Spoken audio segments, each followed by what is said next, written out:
Okay, picture the Winter Olympics. You're thinking snow, ice, the bitter cold.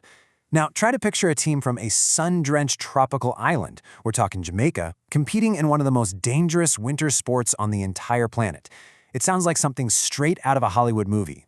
Man, well, it was. But the real story? Ugh, it's even better. Right?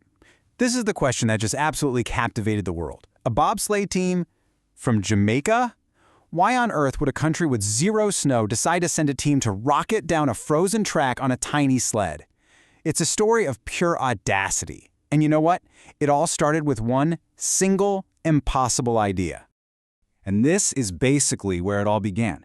I mean, look at this thing. The team started with next to nothing. We're not talking about high-tech space-age equipment here. We're talking about a second-hand sled and just a whole lot of heart.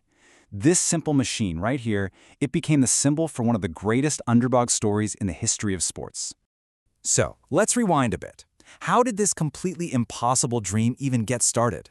Well, it began with a pretty simple but honestly brilliant idea. What if you took some of Jamaica's world-class sprinters and just saw if their explosive speed on a running track could translate to explosive speed on ice? So, the stage was set. The year is 1988, the Winter Olympics in Calgary. The world was about to meet a team that didn't just break the mold, they completely shattered it. They were about to redefine what it even meant to be a Winter Olympian. And here they are, the pioneers. Devin Harris, Dudley Stokes, Michael White, and Freddie Powell. Oh, and you can't forget Chris Stokes, who was actually a last-minute replacement. These were the guys, the heart of the original team, who were ready to step into a world that was completely, and I mean completely, foreign to them. Okay, so their first Olympics in Calgary, it was a true trial by fire. I mean, it was chaotic, it was messy, but it was absolutely legendary. This is where the story that everyone thinks they know really truly begins.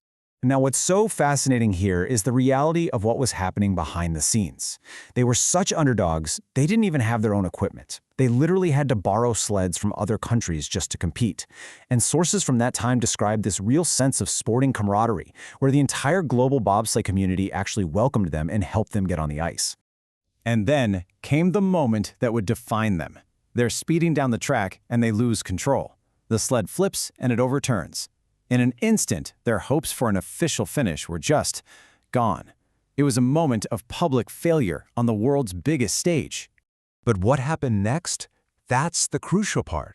Instead of just walking away in defeat, the team got out, they lifted their bobsled onto their shoulders, and they carried it across the finish line to a massive standing ovation. In that one moment of failure, they became heroes. They showed the entire world that sometimes just finishing the race is way more important than winning it. But here's the thing, the story doesn't end there. Not even close. See, they weren't content with just being a feel-good story. They wanted to be genuine contenders, and that's where this whole saga takes a really fascinating turn. And just look at this, it perfectly illustrates their evolution. They go from did not finish in 1988 to jumping all the way to 25th in 92. And then in 1994, something incredible happened. They weren't just happy to be there anymore. They were competing at the absolute highest level. 14th place. Let that sink in for a minute. The team from sunny Jamaica finished ahead of winter sports powerhouses like the United States, Russia, and France. This was not a novelty act anymore. This was a world-class, legitimate bobsleigh team. And if you still need more proof, here you go. In the year 2000, they became world champions. They won the gold medal at the World Push competition. So they had officially gone from being the underdogs who had to borrow a sled to literally being the best in the world at the most crucial part of the race, the start. But the legacy of those original pioneers, it didn't just fade away.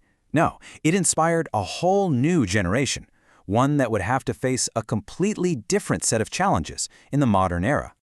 The program expanded, a women's team was formed, and they carried that torch forward, making their very own Olympic debut in 2018.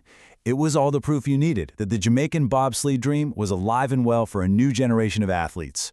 And then there's this incredible modern twist to the story. Get this. The 2014 two-man team qualifies for the Sochi Olympics, but they didn't have the money to actually go. So in a move that feels just so perfectly fitting for this team, the internet came to the rescue.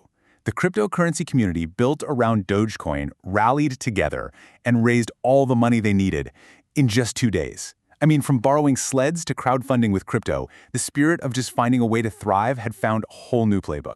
Of course, you can't tell this story without talking about the 1993 Disney movie that made them famous all over the world, Cool Runnings. It's a beloved film, for sure, but the real story is just so much richer. And what's really interesting is when you put the film and the reality side by side. The movie is a classic, but it's really loosely based on just that one event in 1988. The reality is a journey that spans decades of evolution and triumph. And maybe most importantly, while the movie invented a bunch of conflict with other teams for drama, the reality was actually one of support and friendship. And this image, it really brings it all home. You can see the whole journey right here, from that borrowed sled back in Calgary to this sleek modern machine at the 2014 Sochi Olympics, funded by a global online community. It's just such a powerful summary of their incredible journey. So the takeaway here is pretty clear. This team is so much more than just a movie. Their story is a powerful, real-world lesson in what can happen when you absolutely refuse to be defined by your circumstances. They are a living, breathing symbol of perseverance against all possible odds. Which kind of leaves us with one final thought. The Jamaican bobsleigh team showed the entire world what it takes to completely shatter expectations. And their story really asks all of us, what boundaries, whether they're real or just imagined, are we willing to push in our own lives?